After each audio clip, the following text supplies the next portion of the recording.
I have to get it right this time. I can only take so many takes. All right, here we go. Hey guys, what's up, and welcome back to the Reformed Youth Guy podcast. I'm your Reformed Youth Guy, Christian, and today we're going to talk about social media. But before we do that, let me just say, I'm sorry. I know you've missed me this week, and I haven't put out any content, and maybe you're sitting there thinking, this is the first time I've ever seen this channel, don't know who this guy is, or maybe you're thinking, I've only seen one of your videos, dude, chill. Okay, anyways. It's been a busy week. I had finals this week and a number of other things, so I haven't put any content out. And I know, like, it's the worst thing in the world to do is to start a new channel and a new podcast and not put out content consistently. The algorithm's going to get you, but to be honest with you, this is just on the low end of the totem pole when it comes to priorities. So, but I'm glad to be here and to engage. And thank you guys so much for those of you who are new subscribers that have just come on in the last week or two. And for those of you that have taken part in the comments section or even engaged with me on X, formerly known as Twitter, and Instagram, thank you guys so much. Definitely feel the love and appreciate the great feedback you guys have given me. And please continue. Write a comment, let us know in the polls and stuff on Spotify. What are some things that you guys want to talk about as it pertains to Reformed youth ministry? Again, the whole purpose and reason I started this channel was I felt like there was a need for more conversation and talk about doing student ministry in a Reformed context. And that's what we do. So if you're watching for the first time, welcome. This is the Reformed Youth Guy podcast. We're so glad you're here. Anyways, today we're going to talk about social media. Now, I will be honest, I am not a very big proponent of social media. I do use social. I'm on Twitter, I'm on Instagram, I'm on Facebook, and that's about it. I really don't do, well, I shouldn't lie. I'm also on Be Real, which is one of the dumbest social media platforms, and the only reason I did it is we had some students in our youth group that wanted me to do it, and I did it, and I rarely ever use it. But anyways, I want to talk about social media today, and I want to talk about the negative effects that it's having on our young people, which I'm sure you're already aware of. I'm not bringing anything new to the table in the conversation. And I also want to give you a strong plea to stop using social, specifically the most toxic of the social media platforms. So let me just give you some context here. A couple of nights ago, my wife, who is a pharmacist, who gets tons of news articles and media that have to do with the medical world, the psychiatric world and diseases and all that stuff. And she came across this article, or this article came across her desk where, it was produced by a media group called MAD in America, Science, Psychiatry, and Social Justice. So with the name alone, you can know this is not a Christian organization that's producing this material.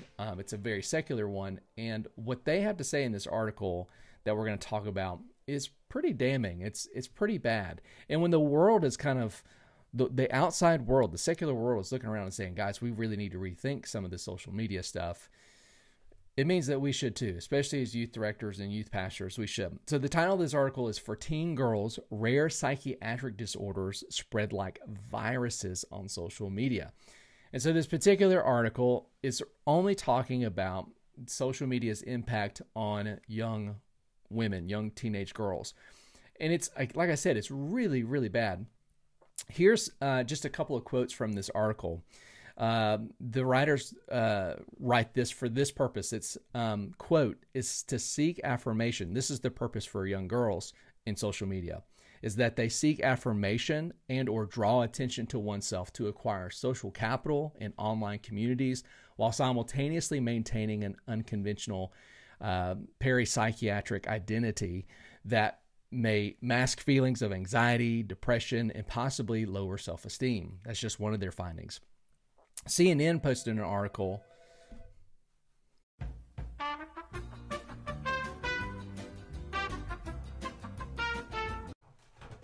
Every time. All right. CNN posted an article that was titled, quote, mental illness.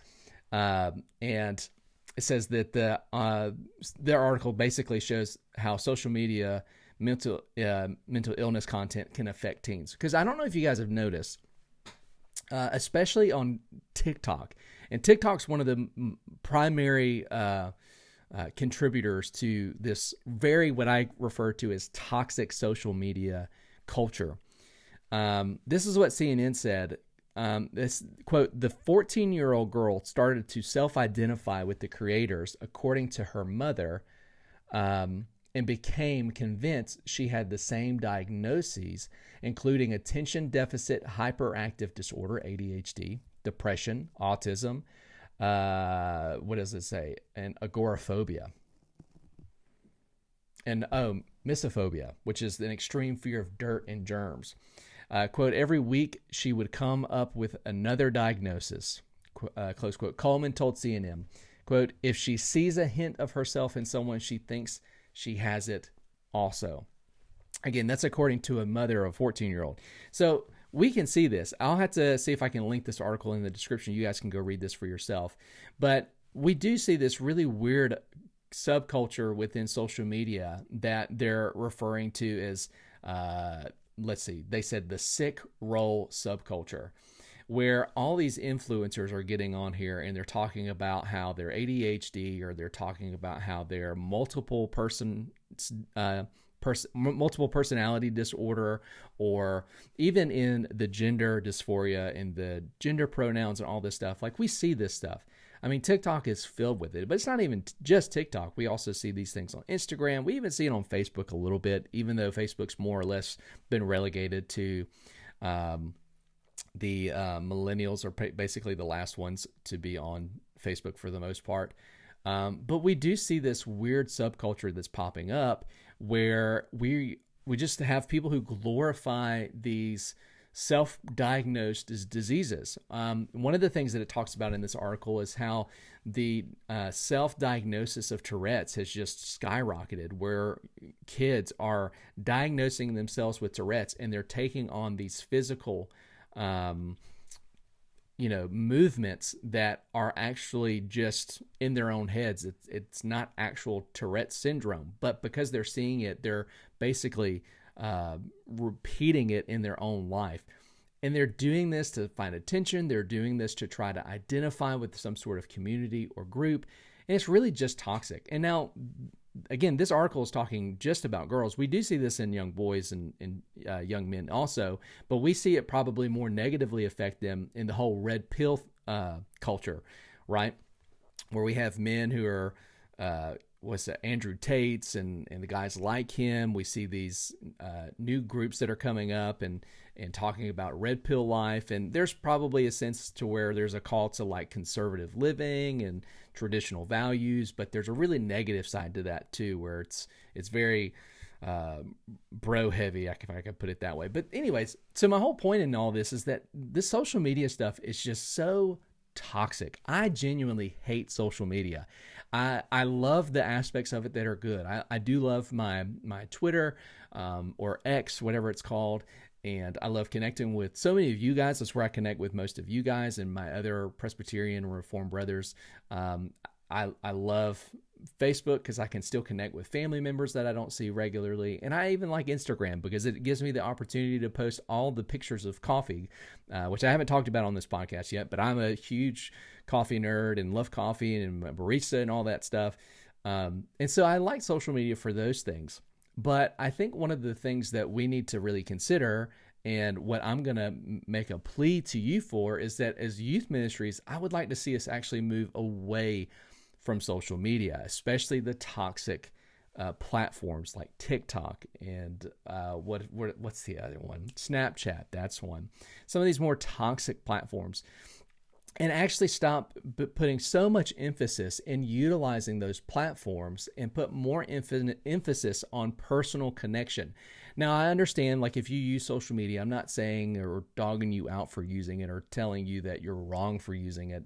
By no means. I think that every group has a different culture and a different way of communicating that's most effective. In our church, in our context here at Gospel Fellowship, social media is not the best way to connect and reach out to students. Our students are not as connected on a general scale, not as connected through social media and stuff, which is great, and I love it. But I have been in churches where if you weren't somehow on social media or connected, you were missing connection points. But even a few years ago, the status of the social media culture was not nearly as toxic, especially looking at, again, platforms like TikTok. I'm going to pick on TikTok a lot. I think TikTok is just utter evil nonsense. And I think that as youth leaders, student directors, youth pastors, I think we should be encouraging our students to spend less time on social media.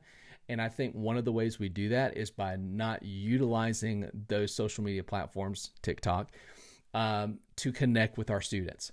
I think it for a couple of reasons. Number one, by us using social media platforms like TikTok, again, I'm gonna exclude the Instagrams and the Facebooks. We don't have a youth Instagram, but I'm not opposed to doing one. I think it's a great way to post pictures and stuff like that. But I'm talking about specifically your TikToks and specifically your Snapchats and these really obnoxious and toxic social media platforms. I'll probably say that phrase so much it'll just annoy you. But it only validates our students' need to be on those platforms, where I think we should be calling them to refrain from being on those platforms. So number one, I would say by getting ourselves and putting our student ministries on those platforms, it only validates it.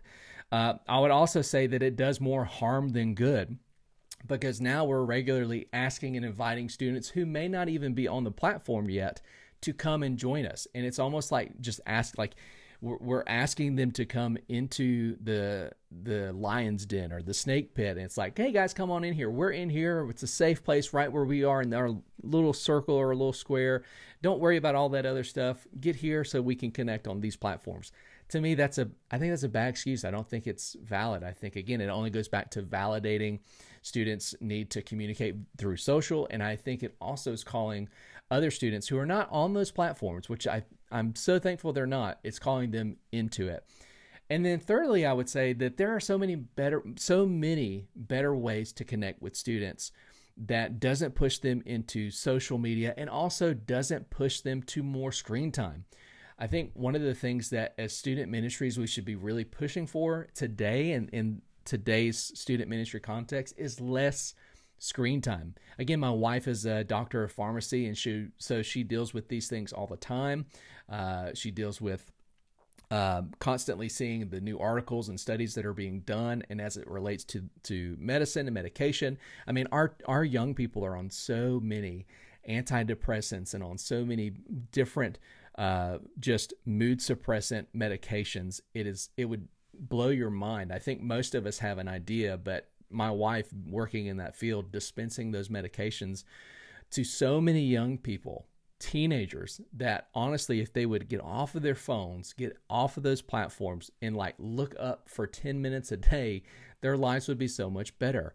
And again, I think that there are better ways to connect with our students. I think we should be pushing to challenge them to lower the amount of screen time. And again, as time goes on, studies are going to continue to come out like this one from the secular world that are going to say, guys, we need to get our kids off of this stuff.